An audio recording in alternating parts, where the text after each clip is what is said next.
Ms Gilruth, why did you not appear last week in Parliament for education questions? For education questions? Were you campaigning for the SNP? I was undertaking government business, and I was also in my constituency. Was it only government business, or? I was undertaking government business, and I was undertaking a range of different democratic responsibilities in my local constituency, as I think you can see on my social media. Thank you.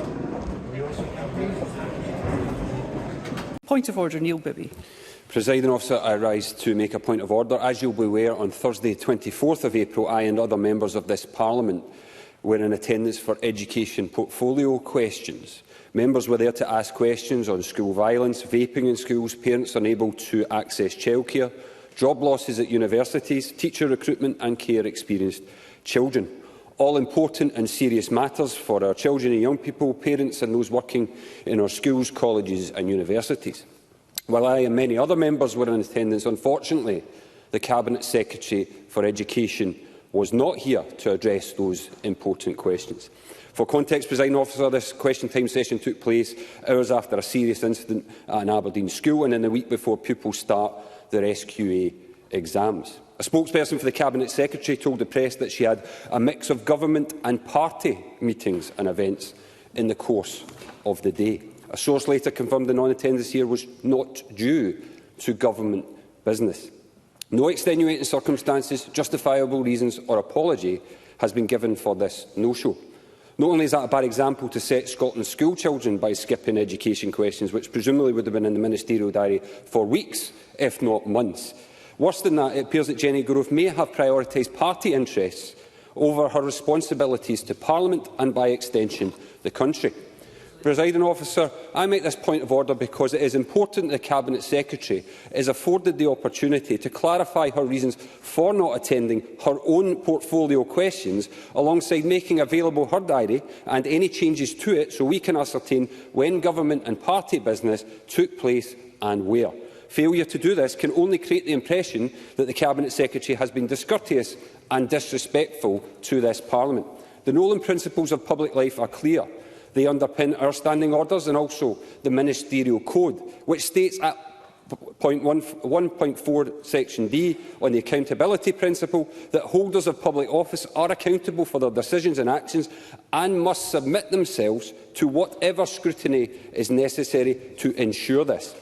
Presiding Officer, can you confirm that under Rules 13.1 and 13.2 that the Cabinet Secretary can be afforded an opportunity to make a statement in order to issue a clarification alongside the publication of a diary, or indeed make an apology to you, Presiding Officer, and the Chamber, because the Parliament cannot and should not simply accept the situation of ministers putting party interests before those of the country?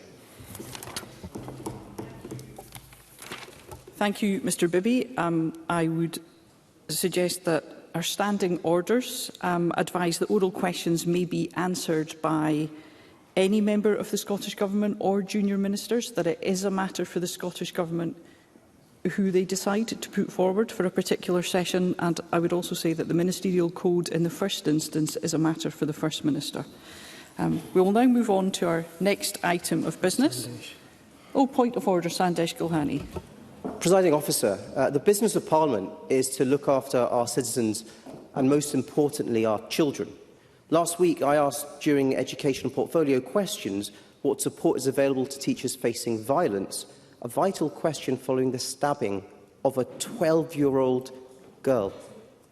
Shocked and terrified students across this country, not just Aberdeen, parents terrified.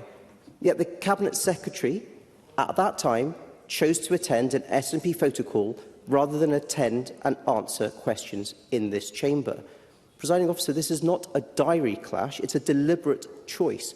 Violence in schools is rising, pupils and staff are scared, and this deserved the full attention of the Education Secretary.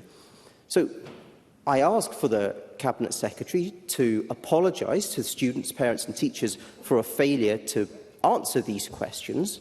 And will the presiding officer be able to investigate the circumstances surrounding Jenny Gilruth feeling stabbings in schools are not important enough for her to appear before Parliament?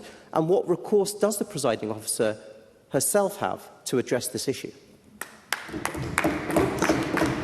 Thank you, Dr Gulhane. As presiding officer, obviously it is my role to enforce the standing orders of this Parliament, and with regards to the particular instance the member refers, Rule 13.7.1 advises that oral questions can be answered by any member of the Scottish Government or junior minister.